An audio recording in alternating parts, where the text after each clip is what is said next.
Hello fellow monkeys, I'm back. I have showed you the ways of Minecraft, but now we will be shifting into a different genre, and that is the FPS vs genre. If you don't know what I'm talking about, it's the first person shooter with sauce genre. There is only one game with this genre, and if you don't know already, I'm talking about the game called Sword with Sauce. A legendary, worldwide known game which everyone is talking about right now that has a whopping 200,000 sales and 21 online players that are playing it right now. As you probably figured out, I was joking about its popularity. But because it's not very popular, I wanted to show you this gem of a game and tell you about it and why you should play it. I'm gonna tell you about its features and I'm gonna sell you the idea of buying it. You ready? Great, let's start with gameplay.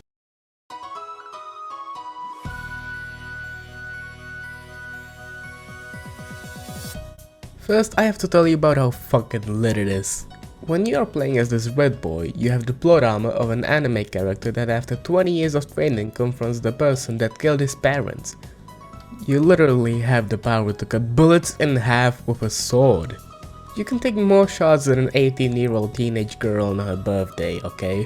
Let me demonstrate real quick.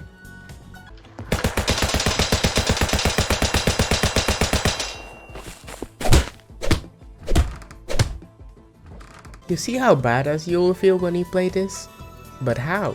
With the power of friendship, of course. Now, let's talk about the enemies. These fuckers, with a color I can't joke about because I would get banned, come in 4 different ways. They come with a sword, a shotgun, an assault rifle, or a sniper rifle. Yummy.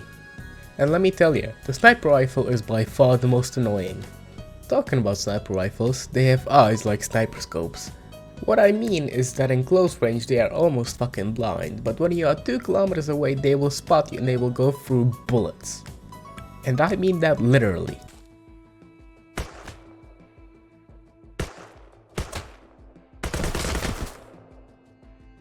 Not only will they go through bullets when they see you, they will also use this neat mechanic called spotting. And with neat spotting comes a neat little system. But what does that mean, I hear you ask? What that means is that if you see this green undetected text, it means the enemies don't even know you exist. Just like your crush. Then you have the cautious text. What that means is that they have either seen a body or have seen you before. It's like that hit game Among Us. Then you have the red alerted text. That means that they are looking at you right now, so you should fucking run or either shoot them. They probably needed a system in Viet Cong, if you know what I mean. Yes, this is all related and important, so remember it later for the video, okay?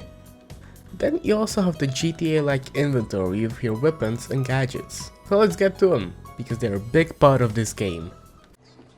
I sell lots of stuff, but not soap, I'm afraid. First, you have the main weapons. There are 6 of them in total. First we have the bow. You use this if you want to feel like an assassin or a 13th century long bowman that got so drunk that they probably killed more of his fellows than his enemies. You also have the sword. You use this if you want to feel like the guy in the first line of a 13th century battler that just got shot by his drunk archer. Or weeb, I guess. And then, my friends, you have the shield. The most defensive of these weapons. Nothing can go through this fine shield.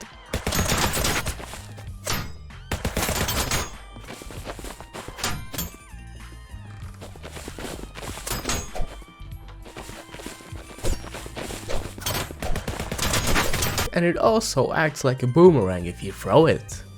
And then you have the 3 other weapons that do loud pew pew instead of being silent. First we have the assault rifle, so that you can roleplay as a soldier that is trying to take down the leader of communism. I suck at geography, okay, don't blame me. And then you have the sniper rifle. If you would use this, then you were or still are the educate that would say stuff like, if I would be a sniper in the military, I would be called the Black Death, because I would be so fucking good. But in reality, they miss even when they are shitting on the toilet. So shut the fuck up because your opinion doesn't matter. After that rant, we have the run and gun option, that's called the shotgun. You pick this only when you know you won't be stealthy and you only want to fuck shit up. Speaking of fucking shit up, let's talk about how you can fuck shit up even more with gadgets. There are many gadgets, so you can choose anything from these options like ice grenades, shurikens, poison darts, lightning grenades, gas grenades, drones, boomerangs, grappling hooks, wall harpoons, gas masks, x-ray goggles, a mop, and a fucking black hole for fuck's sake. There are so many options, but some people still use a fucking pistol because they don't know what fun is and they are boring as fuck and nobody wants to be friends with them. We want to use the fun and wacky stuff that won't probably kill just our enemies, but it'll also probably kill us too. Look at you, funky suicide crab.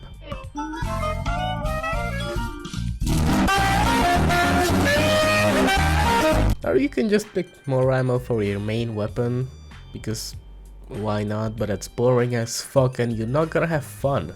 If you want to play a realistic shooter, play something like Insurgency Sandstorm or fucking Arma 3, I don't know. This game has funky shit and great map design. Speaking of which, yes, the maps have their own category because they are so fucking good. Definitely not because there aren't any more topics to talk about, because the game didn't get an update in 2 fucking years. With that being said,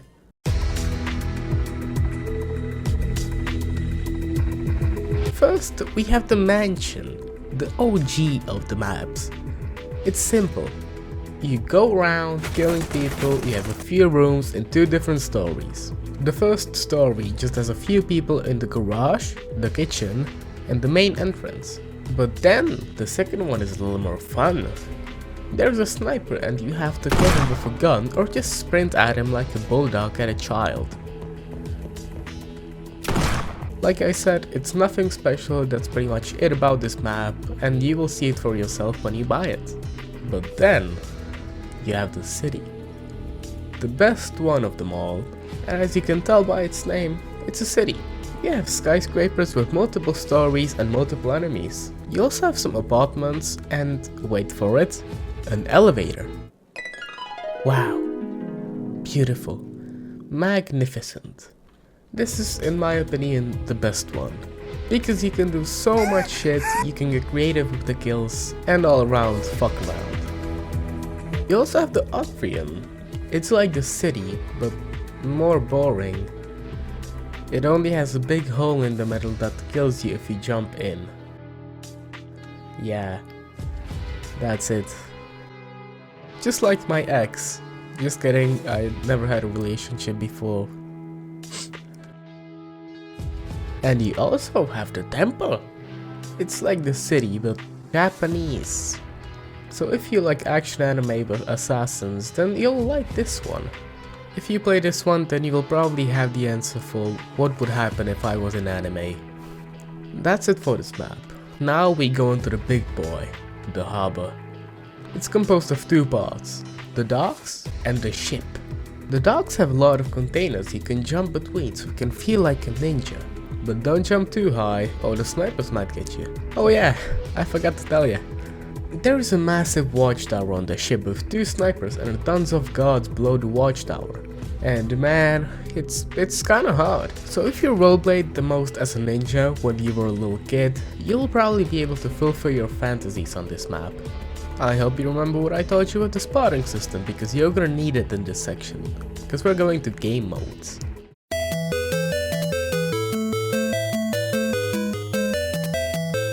First, you have the game mode that is literally called the normal game mode. Gay mode.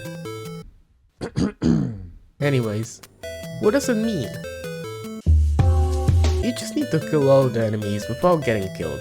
Simple, that's it. It's pretty fun. You can get pretty creative with the kills here, but it's nothing special. And next, you have the ninja game mode. Oh boy, it's the buttfucker 3000 of this game. You have to kill everyone without getting the cautious text. You see? I told you need to remember this. Hope you did. And also, the enemies can't even see the dead bodies, so you have to be extra careful when you kill and where you kill someone. And then you also have the waves game mode. Waves of enemies will spawn and you have to kill them all. There is no end, so we are stuck there until the end of time or until you get killed. So I hope you have enough ammo if you run a pew pew based loadout. Now a little out of context, you also have the Steam Workshop where stuff is still being added after 2 years of the game not getting updates anymore. And honestly, it's kinda heartwarming. And that's why I want this game to get revived, because the community is still having fun with this game, and this shows that this game is so much fun, even without getting updates anymore. You should definitely buy it if you have $3 to spare and no idea what other game to get, because I want to see what stuff you could come up with. And hey, maybe if we play enough and post more content, this game may get revived. But that can only happen with your help. So again, if you have $3 spare and nothing on it to play, you might want to try this game and you can support the creator of it and help him out, because it's one of the funnest games I have ever played. And now that I told you about everything the game has to offer, you now know the ways of sword with sauce. Thank you for watching, and I hope you enjoyed this video of monkey shows. Yes, I will be calling the series like that, and if you don't like it, then come up with a better name in the comments. And if you like the video and you want to support me to make more, then put a smile on that face, and be kind, because there's only one thing that I want. I want all of you to be happy. So yeah, see you later, and goodbye.